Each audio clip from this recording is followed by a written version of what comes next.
Case अभी भी rape का ही है, लेकिन रेप किया किस ढंग से है उस चीज़ को बदल दिया गया है ताकि लड़के को कम सजा हो। और साथ ही साथ उसमें ये भी लिखा गया है कि लड़के का नाम जो है वो गलत है। फिर अगर वो केस बदलेगी तो फिर उसका नौकरी बदल जाएगा। हो सकता है कि वो जहाँ एक अच्छे अधिकारी भी बैठी हुई है तुरंत तो उसका डिमोशन हो जाए, हो सकता है हवलदार ही बन जाए, हो सकता है अब वो हवलदार बनने के भी लायक ना हो। लड़की ही गलत है, 2 बजे क्यों निकली थी? मतलब कैरेक्टर सर्टिफिकेट चिपका देंगे। सर्टिफिकेट चिपका देगी। क्यों? हम लोगों को कोई काम नहीं होता। मैं बता रही हूँ ना, मैं कभी 12 बजे, कभी उसी दिन जो गई थी थाना 11:30 बज रहा था, 10 बजे पहुंची थी, 11:30 बजे हो गया निकलते नहीं। कॉपी जो हमारे हाथ आई है, आप बिलीव नहीं करोगे, घटना 19 तारीख को हुई है। एफआईआर की कॉपी मुझे लगता है 4 से 5 दिन पहले ही आई है। इस तरीके से पटना में लगातार महिला प्रताड़ित हो रही है और लगातार महिलाओं को महिला थाना में ही 10 दिनों से 1 महीने से लगातार दोहराया जाता है, उसके बाद भी उसका केस नहीं लिया जाता है। और आज हमारे सामने एक ऐसा केस है कि 9 साल की बच्ची के साथ एक तो रेप होता है और उसके बाद उसका केस ही बदल दिया जाता है। तो आज हमारे साथ यहाँ मौजूद है रूपम जी, जिनसे हम बात करेंगे कि आखिर उस बच्ची का केस कैसे बदल दिया गया। तो आखिर बताइए कि उस बच्चे के साथ आखिर हुआ क्या था पहले। देखिए, हुआ था उसके साथ एग्जैक्ट सेक्स हुआ था, सेक्सुअल रिलेशनशिप बनाया गया था। जिसके साथ बना है वो भी नाबालिग है और जो जिसने बनाया है वो भी नाबालिग है। लड़का है 15 साल का और लड़की है 9 साल की। लेकिन केस अभी भी रेप का ही है, लेकिन रेप किया किस ढंग से है उस चीज़ को बदल दिया गया है ताकि लड़के को कम सजा हो। और साथ ही साथ उसमें ये भी लिखा गया है कि लड़के का नाम जो है वो गलत है। जो नाम लिखा है वो तो लिखा ही जाता है, नाम जो है वो भी गलत कर दिया गया है। हाँ, तो इसमें और जो एफआईआर का कॉपी है, मुझे पहले दिन ही शक हो गया था कि ऐसा कुछ है, क्योंकि एफआईआर की कॉपी जो हमारे हाथ आई है, आप बिलीव नहीं करोगे, घटना 19 तारीख को हुई है। एफआईआर की कॉपी मुझे लगता है 4 से 5 दिन पहले ही आई है। जैसे ही 4-5 दिन पहले जैसे ये मिला तो उसमें मैंने देखा कि आखिर क्या है इसके अंदर, फटाक से मैंने वही देखा कि, तो जो मेरा शक था, मुझे शक पहले ही दिन हो गया था, क्योंकि जब कांड संख्या मांगने गई थी तो एफआईआर नहीं हुआ था, लेकिन वो बोल रही थी कि एफआईआर हो गया है। तो आप रिसीविंग क्यों नहीं दिए अभिभावक को? तो मेरे पास प्रूफ है, रिकॉर्डिंग है। बोला गया है, कॉल पे बात हुई थी दोबारा, तो बोला गया है कि उसके अभिभावक अनपढ़ है ना, तो उनको क्या जरूरत है रिसीविंग का। अच्छा, मतलब जो पढ़े लिखे हैं उसको रिसीविंग जरूरी नहीं है, उसके पास कोई प्रूफ नहीं होनी चाहिए।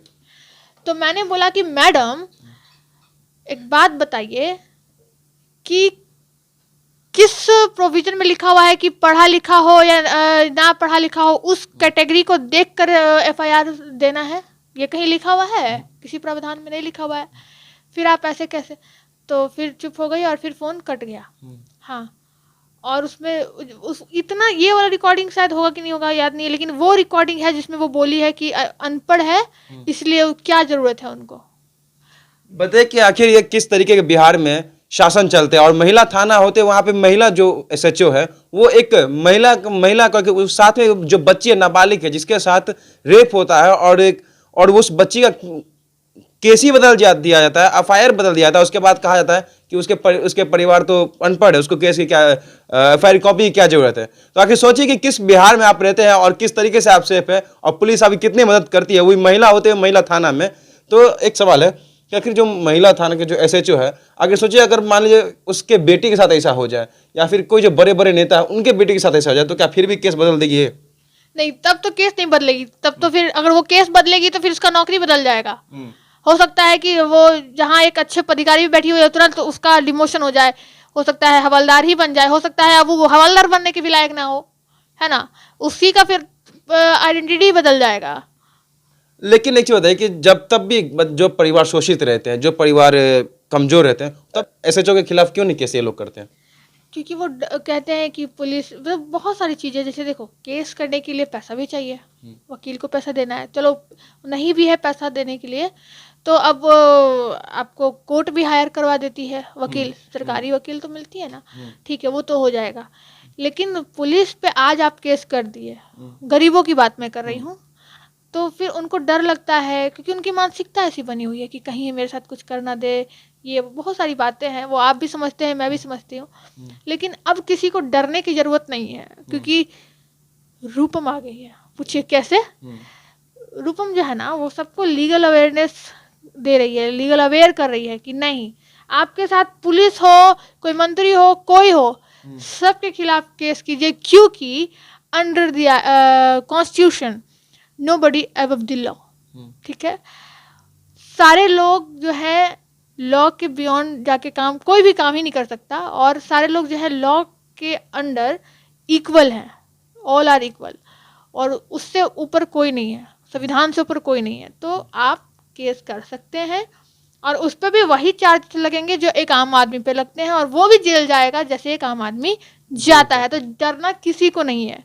ठीक अच्छा, है, एक सवाल कि एक चीज बताइए, आप भी एक लड़की है, बिहार में बेटी कितनी सुरक्षित है, और जिस तरीके से आप ये केस देखे हैं और उसके हिसाब से? देखिए, बेटी, मेरे ख्याल से बेटी सुरक्षित है।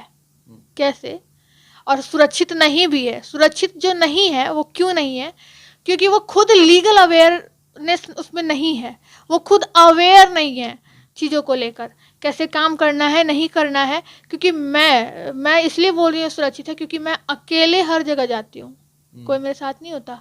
मैं अपने स्कूटी से ट्रैवल करती हूँ, 12 बजे रात को, 2 बजे रात को मैंने ट्रैवल किया। हाँ, लेकिन अगर असुरक्षित मैं कहूँगी कि दोनों है, सुरक्षित भी असुरक्षित भी। 2 बजे रात को अगर मैं निकलती हूँ तो हाँ, अंदर एक कोने में डर तो रहता है, लेकिन अगर 12 बजे तक रात को कहोगे तो डर नहीं लगता। लेकिन अगर 12 से ज़्यादा होता है तो पूरा रोड सन्नाटा हो जाता है, तब थोड़ा डर लगता है। तो वो डर अभी तक ख़त्म नहीं हुआ है अंदर से।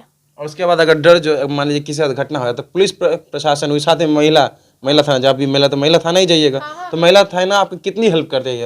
वो पता है क्या बोलेगी? अगर 2 बजे मैं निकली हूँ, लड़की ही गलत है, 2 बजे क्यों निकली थी, मतलब कैरेक्टर सर्टिफिकेट चिपका देगी। सर्टिफिकेट चिपका देगी।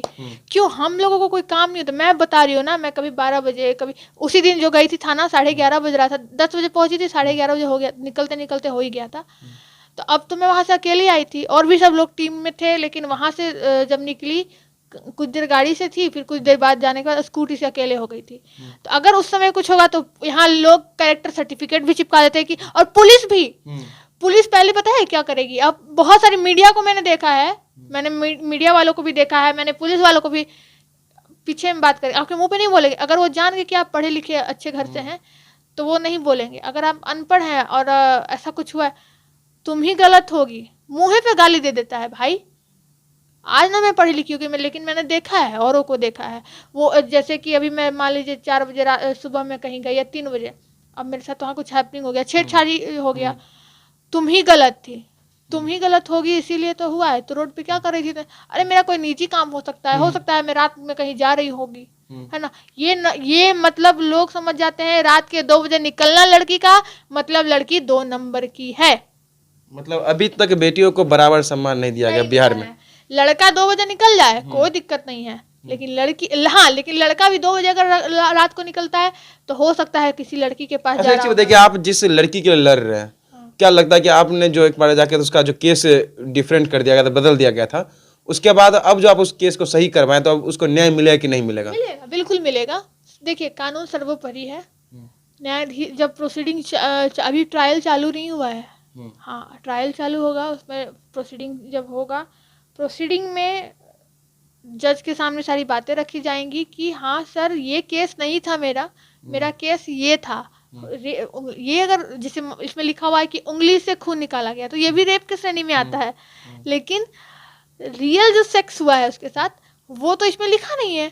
तो वो बताया जाएगा कि मेडिकल वगैरह हो गया उस लड़की का। हाँ, मेडिकल वगैरह हो गया है, 164 का बयान भी हो गया, सब कुछ हो गया है। लेकिन मेडिकल रिपोर्ट भी अभी तक अभिभावक के पास नहीं आया है। सोच लीजिए कि पुलिस कितनी यहाँ बेरहम हो गई है। और हम लोगों को ये शक भी है, शक है, मैं ये नहीं चिपका रही हूँ कि हाँ पैसा लिया होगा या नहीं, शक है हमें कि कहीं ना कहीं वो पैसा लिया है। चूंकि इसका शक होने का रीजन क्या है, मेरे पास वीडियो है।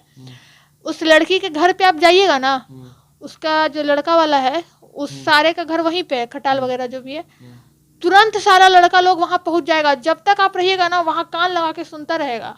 और फिर थोड़ा देर बाद जब आप निकल जाइएगा तो लड़की के घर पे जाएगा उसको धमकाने, गंदा गंदा गाली गुलौज करने। परसों ही गया है, गाली देकर आया है, और डर के हमको कॉल किया है। बिकॉज चूंकि उसके जो पिता है वो थोड़े तोतले हैं, तो वो बोलने में उतना उनका साफ बोली भी नहीं है, तो उसको धीरे धीरे मैंने समझने की कोशिश की है, तो वो समझ जाती हूँ।